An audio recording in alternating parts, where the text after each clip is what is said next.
Teresa. All right, I'd like to start today with a quote by Steven Spielberg. The delicate balance of mentoring someone is not creating them in your own image, but giving them the opportunity to create themselves. Good morning, Mr. Toastmaster, fellow Toastmasters. Today is mentoring with a twist. The first person that I came in contact with was you, Lynn.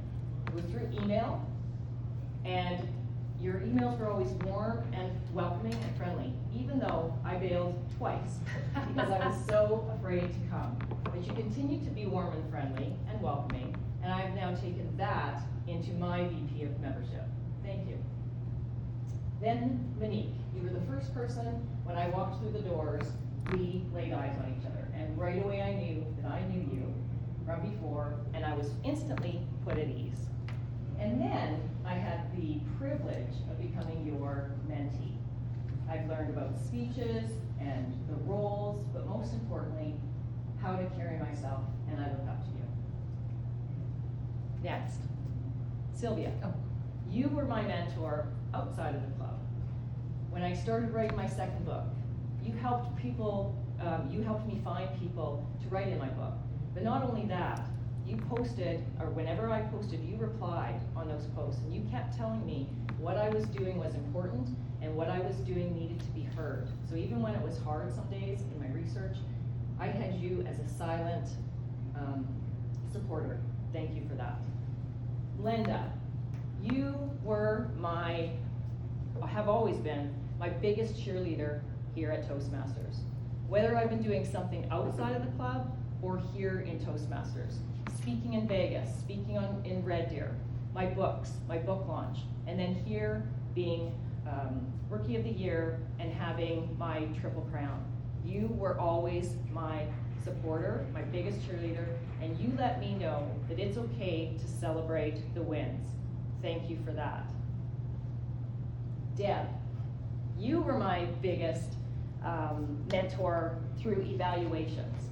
The first, I don't know how many, maybe 3 or 4 speeches that I did, your evaluations kept coming back saying, you need to work on eye contact. And everybody else's evaluation said, great eye contact. I was like, what is she missing? And then I realized, no, what am I missing? And what I was missing was I wasn't looking at you, and it wasn't on purpose to you. But what that taught me was I needed to make sure I looked at everybody and made sure that everybody felt a part of my speech. I very much thank you for that. Sandra, you taught me that it's okay to have differences, but to take it off email and texting and written words and take it onto verbal on the phone or in person, and that differences can be worked out, and I struggle with that, so a huge thank you to you for that. Other people in the room maybe haven't been my silent mentors, but I have learned something from every single one of you. Shane, when you walk through the door, your presence is amazing. And what I learned from you is posture. You have impeccable posture. And I've always tried to work on my posture because I slouch a little bit, but since you started, every time I get up here, I'm like, stand like Shane, stand like Shane. And I've noticed in my videos that I am much better now than when I started. Thank you.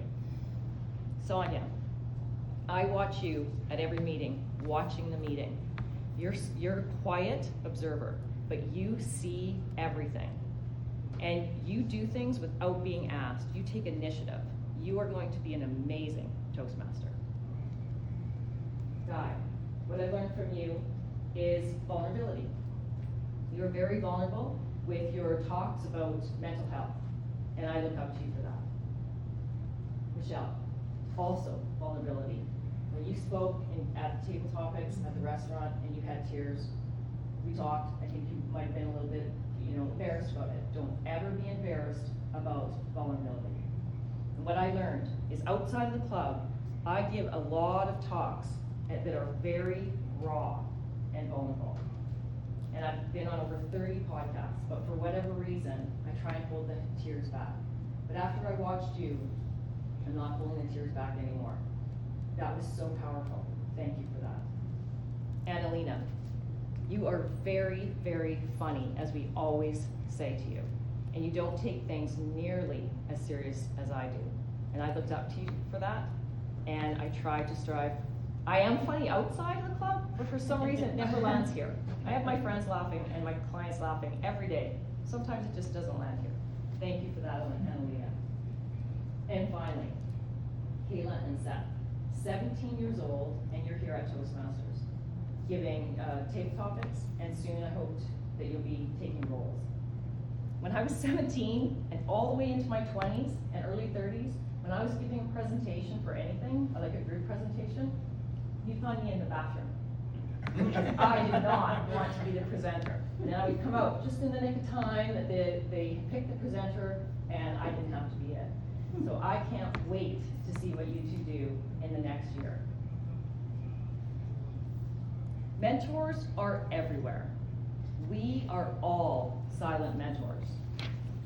It's so important to remember that we mean something to someone, and we are teaching things to people every single day. I'd like to finish with, silent mentors may never know the difference they make, but their impact echoes in the lives they quietly touch. Back to you.